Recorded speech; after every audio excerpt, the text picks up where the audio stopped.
읽겠습니다. 다리오 왕 제2년 8째 달에 여호와의 말씀이 입도의 손자 베레기야의 아들 선지자 스가랴에게 임하니라. 이르시되 여호와가 너희의 조상들에게 심히 진노하였느니라. 그러므로 너는 그들에게 말하기를 만군의 여호와께서 이처럼 이르시되 너희는 내게로 돌아오라. 만군의 여호와의 말이니라. 그리하면 내가 너희에게로 돌아가리라. 만군의 여호와의 말이니라. 너희의 조상들을 본받지 말라. 옛적 선지자들이 그들에게 처이르되 만군의 여호와께서 이같이 말씀하시기를 너희가 악한 길 악한 행위를 떠나서 돌아오라 하셨다. 그들이 듣지 아니하고 내게 귀를 기울이지 아니하였느니라. 여호와의 말이니라. 너희 조상들이 어디 있느냐? 또 선지자들이 영원히 살겠느냐? 내가 나의 종 선지자들에게 명령한 내 말과 내 법도들이 어찌 너희 조상들에게 임하지 아니하였느냐. 그러므로 그들이 돌이켜 이르기를 만군의 여호와께서 우리 길대로 우리 행위대로 우리에게 행하시려고 하신 것을 우리에게 행하셨도다 하였느니라. 아멘. 제가 지난주에 집에 가서 리스트를 좀 다시 확인해 봤는데 제가 스가랴서를 제외하고 12소 선지서를 다 한 줄 알았더니 아니더라고요. 호세아, 요엘, 아모스 3개가 나왔어요. 나중에 또 스가랴가 지나고 나면은 같이 또 나누기로 하고, 개인적으로는 좀 잘된 것 같기도 해요. 왜냐면은 호세아와 아모스는 정말 공부해보고 싶은 부분이기 때문에 나중에 또 제가 또 깊이 있게 공부해서 또 같이 나눌 수 있는 귀한 시간이 있었으면 좋겠습니다. 스가랴 말씀을 이제 오늘부터 함께 나누려고 합니다. 스가랴 선지서는, 이 스가랴서는 소선지서라고 하기에는 분량이 꽤 돼요. 14장까지 있고 꽤 긴 선지서의 예언서이기도 하죠. 내용도 사실 쉽지 않은 본문이기도 합니다. 지난주에 같이 이제 셀 모임 하면서도 다른 사람들이랑 같이 말씀 나누면서 많이 어렵다라는 얘기를 많이 이제 들었는데, 실제로 저도 이제 그 본문을 준비하면서 쉽지 않다라는 생각을 자주 하게 돼요. 아무래도 환상을 본다라는 것은 우리가 직접 본 게 아니기 때문에, 제가 직접 본 것도 아니고 여러분이 직접 본 것도 아니고 스가랴도 봤지만 보았어도 말로 표현하는 데 있어서의 제한이 있기 때문에 참 어려운 본문인 거는 사실인 것 같아요. 하지만 최대한 하나님께서 또 지혜를 주시는 만큼 또 우리에게 알기를 원하시는 만큼 함께 나눌 수 있는 시간이 되었으면 좋겠습니다. 스가랴 선지자는 언제 활동한 사람이냐면은 학계 선지자와 함께 활동한 선지자입니다. 우리가 작년 연말에 2주에 걸쳐서 학계서 이제 1장, 바로 앞 성경인 1장, 2장을 2주에 걸쳐서 함께 금요일날 나눴었는데, 학계 선지자와 같이 활동한 선지자가 바로 스가랴입니다. 이렇게 얘기하고 학계 말씀을 함께 나눌 때가 혹시 기억나시나요? 물어봐도 기억은 안 나시겠죠. 그래서 사실 저도 기억이 안 났어요. 사실 저희도 기억이 안 나서 제가 어제 다시 유튜브에 들어가서 제 설교를 제가 다시 봤어요. 내가 뭐라고 설교했지? 학계 설교를 다시 좀 봤는데, 언제적, 그러니까 정확하게 또 어떻게 이제 좀 더 부연 설명을 하자면은, 남유다 왕국이 바벨론에 의해서 멸망당하고 포로기로 끌려간 다음에 돌아오잖아요. 돌아온 다음에 성전 재건을 이제 막 시작하려고 해요. 다시 돌아왔으니까 성전부터 다시 지어야겠다. 하지만 주변에 많은 세력들이 괴롭히죠. 짓지 못하게 괴롭힙니다. 그래서 16년에서 18년 정도의 공백이 생겨요. 그 공백이 끝나는 과정 중에서 학계 선지자와 스가랴 선지자가 활동을 하게 됩니다. 너희들 이래서는 안 된다. 어떻게 하나님의 전을 이렇게 십수년 동안 방치하고 있느냐. 다시 일어나서 우리가 하나님께 나아가자. 주님을 예배하기 위해서 더 힘쓰자. 그때 바로 이 학계 선지자와 이 스가랴 선지자가 활동하게 되는 것이죠. 스가랴 선지자, 이 스가랴라는 이름의 뜻은 무엇이냐면 여호와께서 기억하시다, 여호와께서 기억하셨다 라는 뜻이기도 합니다. 하나님이 모든 것을 다 기억하신다라는 이름의 뜻이 있어요. 대부분의 선지자의 이름은, 그 이름의 뜻이 그 사람이 예언한 내용들과 혹은 선포한 메시지들과 많이 일치하게 되는데, 사실 이 부분에서도, 이 본문에서도 그러한 이야기들이 앞으로 조금씩 나오게 될 것 같습니다. 오늘 우리가 함께 읽은 1장 1절부터 6절까지의 말씀은 1절 말씀을 보니까 언제 선포된 메시지냐면은 다리오 왕 제2년 8째 달에 선포되었다라고 1장 1절에서 묘사를 하고 있어요. 이게 언제냐면은 학계 선지자가 학계서 2장에서 선포한 말씀의 시기와 많이 비슷합니다.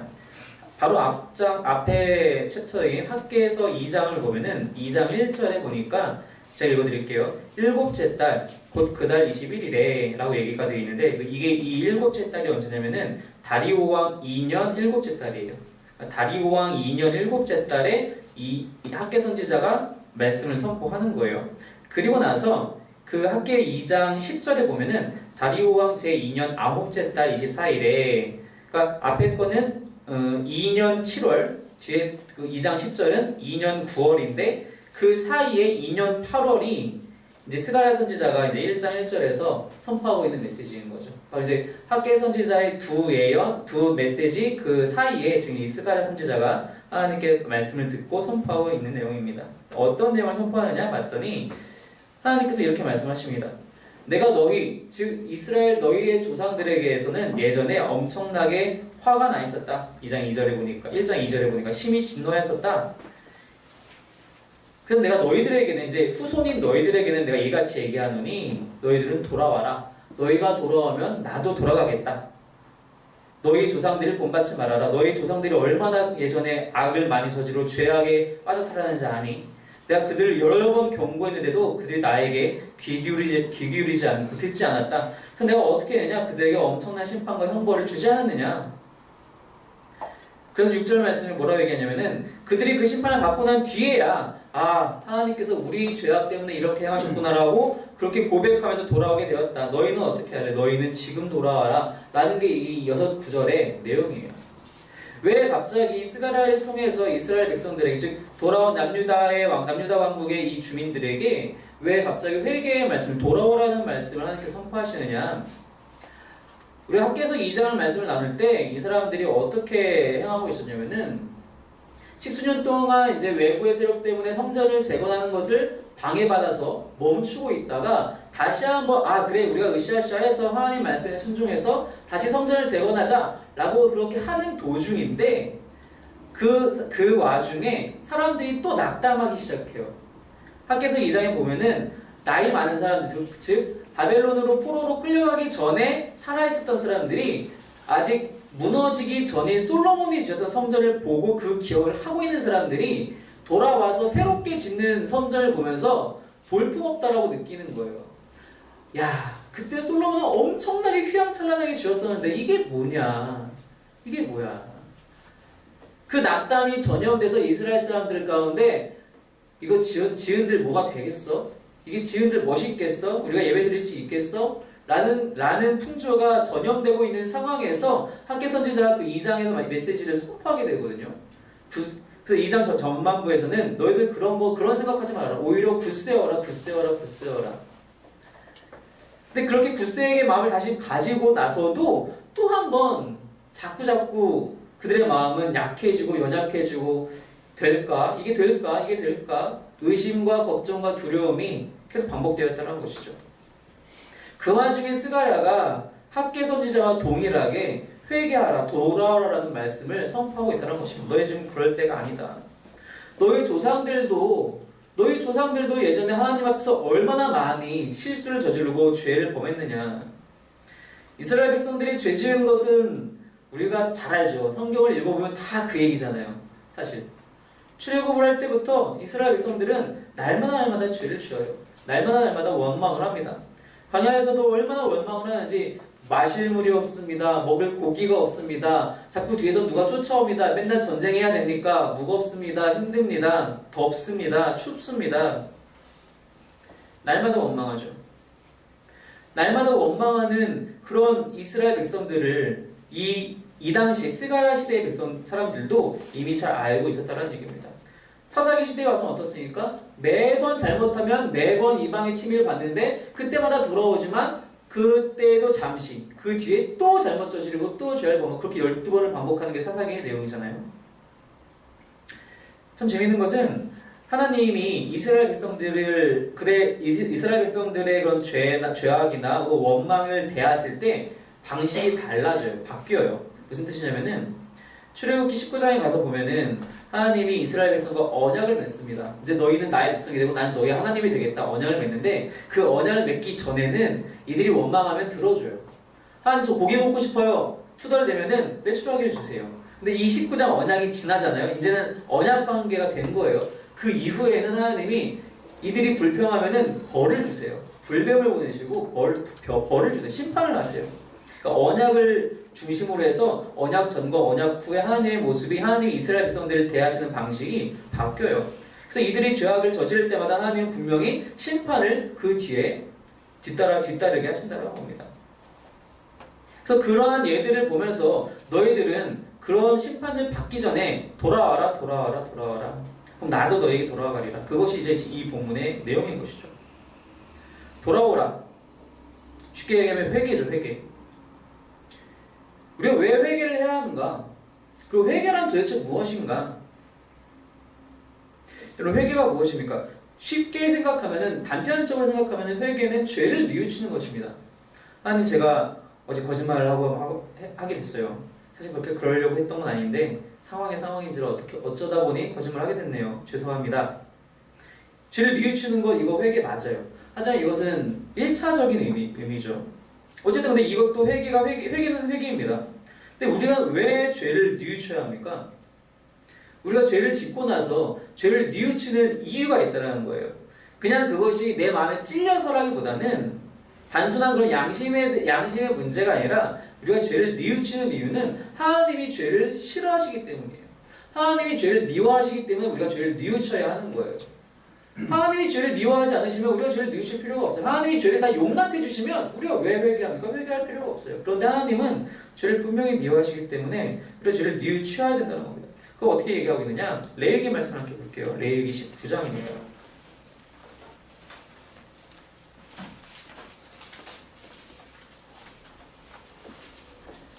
하나님이 죄를 미워하신다는 구절과 그런 내용의 본문들은 사실 성경 곳곳에 나타나 있지만 제가 오늘 보고자 하는 부분은 레위기 19장 2절의 말씀입니다. 레위기 19장 2절 찾으셨으면 함께 읽겠습니다. 시작. 너네 이스라엘 자손의 모든 회중에게 말하여 이르라. 너희는 거룩하라. 이는 나 여호와 너희 하나님이 거룩함이니라. 너희는 거룩하라. 나 여호와 하나님이 거룩하기 때문이다. 거룩하다라는 뜻은 온전하다는 뜻이고 깨끗하다는 뜻이고 어떠한 실수, 죄성, 악의, 연약한 불안정 아무것도 없는 그런 상황, 그런 상태를 거룩하다라고 우리가 얘기할 수 있어요. 하나님이 거룩하시다라는 것은 어떠한 죄의 가능성, 일말의 가능성도 하나님께는 없다라는 것이고 그렇다면 하나님은 죄와 전혀 반대되는 대척점에 계신 분이시라는 거예요.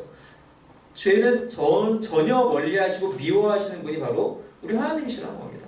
그래서 우리는 그 죄를 뉘우칠 수밖에 없다는 것입니다. 죄를 뉘우치지 않으면 어떻게 됩니까? 이스라엘 백성들의 경험을 우리가 봐서 알다시피 죄를 뉘우치지 않을 때에는 그 죄가 관영할 때에는 날마다 하나님의 심판이 뒤따르게 돼 있었어요. 노아 시절에도 엄청난 죄가 가득하게 되니까 결국 홍수로 하나님이 심판을 하시죠. 소돔과 고모라 역시 엄청난 죄가 그 도시 안에 가득하게 되니까 하나님께서 불을 떨어뜨리십니다. 이스라엘 백성들 사이에 죄가 가득할 때마다 이방 민족들을 들어 사용하셔서 그들을 침입하게 하시고 그들에게 고통을 주십니다. 심판이 뒤따르게 된다는 것입니다.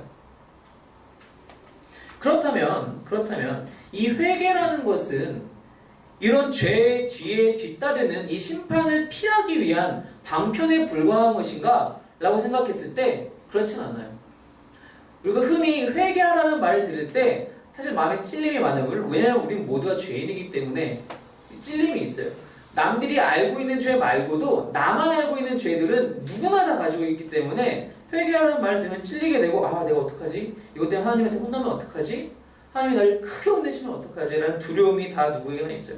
이러한 심판을, 이런 형벌을 피하기 위한 방편으로서만 우리가 회개해야 하는 것인가? 그렇지 않다는 겁니다.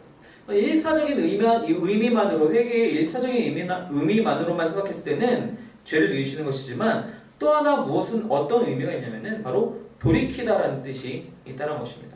하나님께로 돌이키다.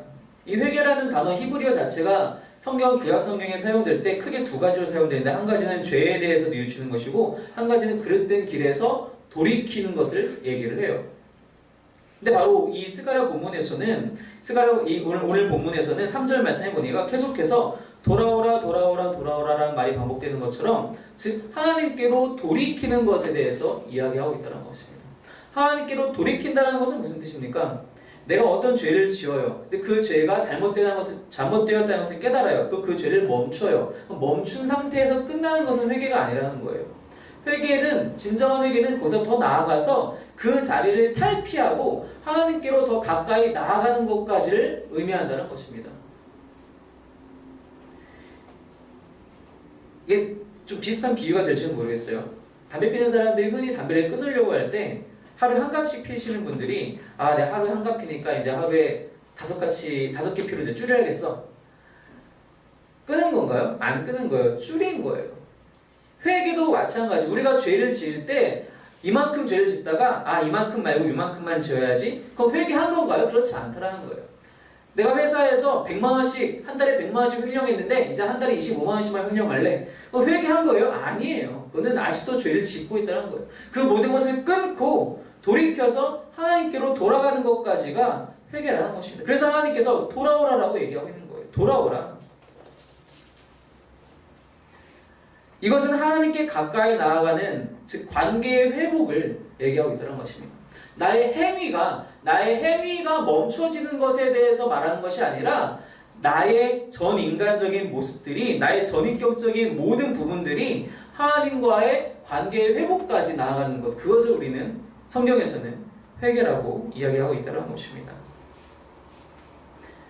왜 우리는 그러면 하나님과 관계가 회복이 되어야 하는가? 관계의 회복이 필요가 없으면 사실 할 필요가 없잖아요. 아까도 우리가 죄를 하나님이 미워하시지 않으시면 회개할 필요가 없다고 얘기할 수 있는 것처럼 하나님과의 관계가 회복이 되어야 될 필요가 있는가? 라고 생각했을 때 그 필요가 없어 사실 우리는 회개할 필요가 없어요. 그런데 왜 우리는 이 관계가 회복되어야 하는가? 마태복음 말씀 함께 볼게요. 마태복음 8장의 말씀입니다. 마태복음 8장 28절 말씀입니다.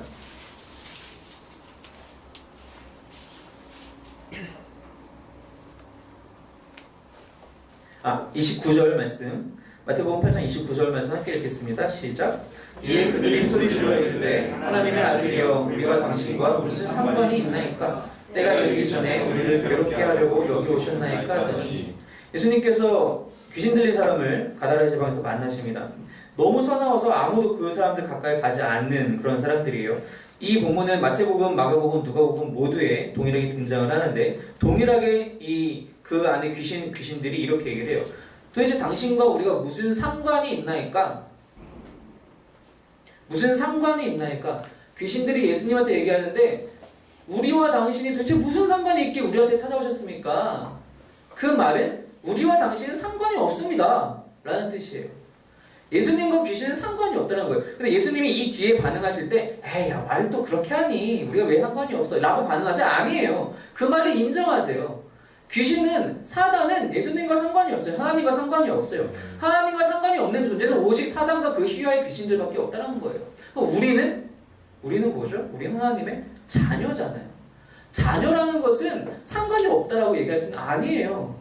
누구보다도 가까운 존재가 자녀잖아요. 성경에서 우리와 하나님 사이를 묘사할 때 아버지와 자녀로 묘사하고요. 예수님과 우리를 묘사할 때 신랑과 신부로 묘사해요. 이 두 관계가 다 뭘 기초로 하고 있습니까? 사랑을 기초로 하고 있어요. 부모와 자녀는 사랑에 기초하고 있어요. 물론 혈연이죠. 혈연이 가능하게 하는 것은 사랑이잖아요.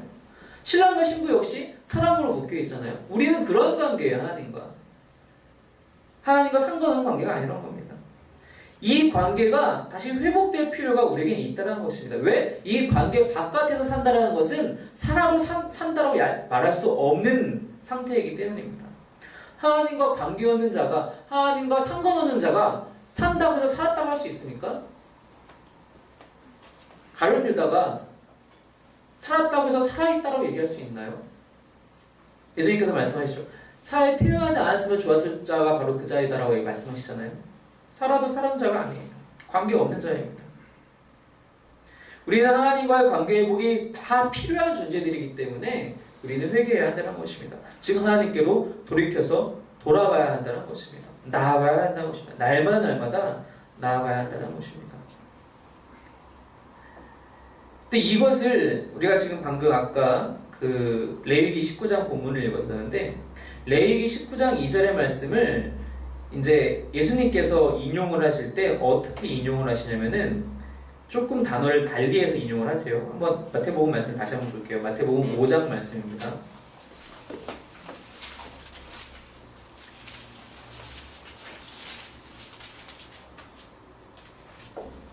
마태복음 5장 48절 말씀입니다. 5장 48절 함께 읽겠습니다. 시작. 그러므로 하늘에 계신 너희 아버지의 온전하심과 같이 너희도 온전하라. 레위기 19장 2절 말씀을 예수님께서 인용하시면서 내가 거룩하니 너희도 거룩하라 라는 그 본문을 어떻게 인용하시냐면 너희 아버지의 온전하심과 같이 너희도 온전하라. 내가 온전하니 너희도 온전하라. 이렇게 이제 인용을 하시는 거예요. 그런데 공통적인 내용이 들어있는데 그게 무슨 뜻이냐면은 레위기 19장 2절 방금 우리가 읽었던 그 구절 그 뒤로 나오는 본문과 오늘 지금 방금 읽은 5장 48절 이 앞에 나오는 본문들은 같은 주제를 가지고 이야기하고 있다는 겁니다. 레위기 19장 2절 19장 말씀을 보면은 내가 거룩하니 너희도 거룩하라는 말씀 뒤에 하나님을 경외하는 것에 대해서 또한 이웃을 사랑하는 것에 대해서 이야기를 하고 있어요. 십계명 내용이 좀 다시 반복이 되면서 그런 이야기를 하고 있는 거예요. 그래서 부모를 공경하라는 얘기가 레위기 19장 가서 보면은 19장 3절에 부모를 경외하라고 얘기가 나오고 또 안식을 지키라 또 헛된 것들에 대해서 절하지 말고 섬기지 말아라 그리고 화목 제물을 드려라 뭐 이런 이야기들을 하고 있고요. 그 다음에 그리고 이제 그 뒤에도 이제 이웃을 사랑하는 것 도둑질하지 말고 또 어려운 자들을 돕고 그들을 저주하지 말라는 것, 형제를 미워하지 말라는 것, 원수를 사랑하라는 얘기부터 시작했어. 5장의 말씀도 이 5장 48절과 방금 읽었었는데 43절에서부터 원수 사랑에 대해서 계속 이야기를 하고 있어요. 무슨 뜻이냐?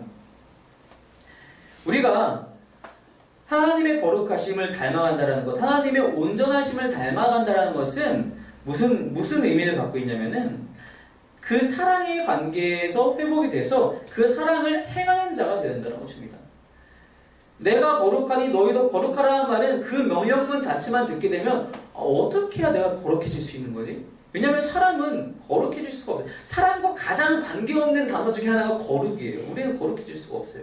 그런데 하나님은 그렇게 명령을 하셨어요. 그럼 어떻게 하면 이 명령을 수행할 수 있을까가 바로 사랑의 행위에 있어서 나타난다는 것입니다. 예수님이 마태복음 5장에서 아버지께서 온전하신 것과 같이 너희도 온전하라고 말씀할 수 있는 이유가 그 근거는 그 실행 방안은 그 앞에서 나와 있는 것처럼 원수를 사랑하는 것으로 그 온전하심을 닮아갈 수 있다는 것입니다. 우리가 회개를 통해서 하나님과의 사랑의 관계가 회복이 되면 그래서 하나님의 사랑을 충만하게 우리 안에 채울 수 있으면 비로소 그 사랑을 이제는 행할 수 있게 되는데 왜? 우리 안에 하나님께서 사랑을 채워주시면 채워주실수록 우리 안에만 쌓여있는 것이 아니라 그것이 흘러나갈 수밖에 없기 때문에 그 사랑의 행위가 확장되고 관계가 넓어지면서 결국 원수까지도 사랑하게 되는 그 지경까지 갔을 경우에 비로소 이 모든 것들 거룩하심을 닮아가는 것, 온전하심을 닮아가는 것이 비로소 이루어질 수 있다는 것입니다. 근데 이것의 기본은 바로 회개에 있다는 것입니다. 내가 죄를 뉘우치고 거기서 멈추지 않고 돌이켜 하나님께로 더욱 나아가서 하나님과의 관계가 회복되어졌을 때 비로소 이러한 것들이 이루어질 수 있다는 것. 왜 스가랴 선지자가 자신의 그 메시지의 가장 서두에 물론 스가랴 선지자가 의도적으로 한 건 아니죠. 하나님의 말씀을 이 순서로 주셨으니까요. 왜 이 1장 1절에서 6절까지의 말씀이 먼저 나올 수밖에 없냐면은 이 회개가 기초되지 않고서는 이 1장 7절부터 등장하게 되는 8가지 환상이 의미가 없다는 겁니다. 8가지 환상에 대한 내용을 이 백성들이 메시지를 듣고 그 메시지를 올바로 이해하고 받아들이기 위해서는 이 회개의 작업이 선행되지 않으면 그들에게 이 메시지는 전혀 의미가 없는 메시지가 된다는 겁니다. 그래서 예수님도 처음 오셔서 뭐라고 말씀하십니까? 첫 번째 선포가 회개하라 천국에 가까이 왔느니라. 회개하라 천국에 가까이 왔느니라. 회개를 먼저 말씀하셨다는 거예요. 회개하지 않으면 우리가 하나님과의 관계에 전혀 진전이 생길 수 없다는 겁니다. 가끔 예전에는 요즘은 제가 그런 얘기를 많이 못했지만 예전에는 청년들 사이에서 그런 얘기를 가끔 듣기도 했어요. 신앙생활 잘 유지하는 것도 힘들다 혹은 유지만 해도 다행이다. 근데 그때마다 얘기를 해요. 신앙생활에 절대로 현상유지 없습니다. 얘기를 해요. 현상유지요? 말도 안 돼요. 가까이 나아가거나 멀리 가거나 둘 중 하나입니다. 그 자리에 멈출 수 있다고요? 그 자리에 멈출 수 있다는 것 자체가 내가 이미 죽은 거예요. 그 자리에 내가 멈춰 있다는 것 자체는 하나님께 나아가지 않는다는 것이고 그건 내가 죽고 있다는 거예요. 우리는 무조건 어느 순간에서도 회개함으로 하나님께 더욱더 가까이 나아가야 된다는 것입니다. 그런 자들에게 은혜가 찾아옵니다. 왜? 오늘 본문의 6절 말씀에서와 같이 이스라엘의 조상들이 이렇게 얘기합니다. 아, 우리가 하나님 말씀을 듣지 않기 때문에 하나님이 우리가 행한 대로 하나님이 우리에게 행하셨다라고 고백하잖아요. 그들이 심판을 받고서야 비로소 그때서 6절 말씀 중반에 보니까 그러므로 그들이 돌이켜 이르기를 심판을 받은 다음에야 깨달은 거예요. 아, 잘못한 거였구나. 그리고 그들이 돌아오죠. 이게 은혜라는 겁니다. 이게. 심판은 받았지만 그래도 그들이 회개할 수 있게 됐다는 거예요. 심판이 하나님이 우리에게 주시는 심판이나 형벌은 너 죽어버려, 너 나가버려 그게 아니라 이거라도 받고 제발 정신을 차리려. 제발 이걸 통해서라도 이 형벌의 기간을 통해서라도 정신 차리고 돌아왔으면 좋겠다. 라는 하나님의 간절한 메시지인 거예요. 그렇게 해서 너희가 돌아올 수만 있다면 오늘 본문 3절 말씀처럼 그리하면 내가 너희에게로 돌아가리라. 내가 너희에게로 돌아가리라라는 말은 무슨 뜻입니까? 지금은 돌아가 계신 상태가 아니라는 거예요.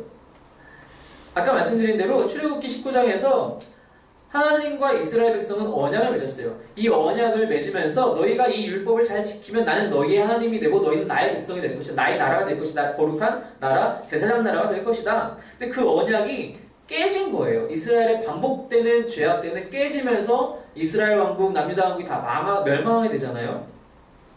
그러면서 그 언약이 깨진 상태 그대로 하나님께서 그냥 두신 것이 아니라 그럼에도 불구하고 계속적으로 이들한테 회개를 요청하면 돌아오라. 너희가 돌아오면 나도 꼭 돌아갈게. 하나님은 어떻게 해서든지 이들을 돌이키시려 원하세요. 왜? 이들을 통해서 예수 그리스도를 이미 예비하셨고 결국 온 세상을 구원하시기 위한 하나님의 계획은 여전히 유효하기 때문입니다. 설령 이스라엘 백성들이 한때 죄를 짓고 잘못했다 할지라도 하나님을 떠나갔다 할지라도 그렇다고 하나님의 계획이 무너지지는 않는다는 거예요. 하나님의 계획은 여전히 살아있어서 너희가 돌아오기만 하면 나도 돌아갈게. 그리고 다시 한번 이 일을 내가 이룰 거야. 다시 진행시킬 거야. 그래서 결국에는 그들이 돌아왔을 때 다시 은혜를 누리게 되죠. 결국 회개하라는 메시지는 회개하십시오! 라고 강단에서 메시지가 선포되었을 때 그 회개하십시오의 메시지는 사실은 너희들은 나쁜 놈이야! 라고 정죄하는 메시지가 되어서는 안 된다는 겁니다. 그것은 오히려 은혜로의 초대가 되어야 된다는 것입니다. 간절한 마음으로 그 메시지를 전파할 수 있어야 된다는 거예요. 전하는 사람도. 듣는 사람 역시 저 사람이 뭔데 나를 비판하는 거야? 라고 하는 것이 아니라 내가 이제는 은혜로 다시 돌아가야지 라는 마음으로 들을 수 있어야 된다는 겁니다. 물론 저도 당연히 누가 누구에게 비판하고 전제할 수 있나요? 우리 모두가 죄인인데요. 저도 마찬가지고요. 우리 모두가 죄인이고 우리 모두는 은혜가 필요한 존재들 아닙니까? 성경에서 회개하라는 메시지, 성경 말씀을 읽을 때마다 우리의 마음의 자세는, 우리의 듣는 자세는 마음의 찔림은 당연히 있어야겠지만 그것 때문에 내가 두려워서 숨는 것이 아니라 하나님이 나를 또 한 번 은혜의 자리로 부르시는구나. 내가 다시 한번 하나님께로 돌아가 하나님과의 귀한 관계가 회복되기를 하나님이 원하시는구나 라는 마음의 자세로 말씀을 읽고 들어야 한다는 것입니다. 그 말씀을 듣고 순종한 자들은 돌이켜서 하나님과 함께 되는 내가 너희에게로 돌아가리라. 그 은혜를 누릴 수 있게 된다는 것입니다. 하나님은 여전히 신실하십니다. 내가 연약하다 할지라도 내가 죄를 지어서 내 마음이 완악해진다 할지라도 그럼에도 불구하고 여전히 우리의 마음을 두드리시면서 다시 한번 돌아오라 말씀하고 계시다는 것입니다. 내가 그것을 깨닫지 못할 때에도 어떻게 해서든지 우리에게 그 말씀을 그 깨달음을 얻게끔 하시는 게 바로 우리 하나님이시라는 거예요. 내가 그 부분에서 전혀 생각하지 못한다 할지라도 말씀을 통해서 찬양을 통해서 많은 좋은 책들과 많은 설교들과 귀한 대화들을 나눔을 통해서 하나님은 우리에게 여전히 말씀하시고 있다는 겁니다. 돌아오라 돌아오라. 우리가 귀 기울이지 못한 탓이죠 사실. 날마다 이 말씀에 귀 기울이시기 바랍니다. 나는 잘하고 있어. 내가 얼마나 신실하고 경건한데. 아니요, 우리 중 누구도 그렇지 않습니다. 우리 중 누구도 하루에 3시간씩 기도한다고 해도, 하루에 30장씩 성경을 읽는다고 해도 우리 중 누구도 경건하지 않습니다. 우리는 하나님 앞에서 모두 다 하나님께로 나아가는 경건의 훈련생들이에요. 누구도 완전하다고 완벽하다고 얘기할 수 없어요. 우리의 위치가 어디에 있든지 하나님, 제가 하나님께 다시 한번 돌아가길 원합니다. 날마다 돌아가길 원합니다. 그 발걸음이 멈추지 않길 원합니다. 나는 연약하오니 하나님 나를 이끌어 주시옵소서라고 함께 고백하는 저와 여러분이 되시기를 주님의 이름으로 축원합니다.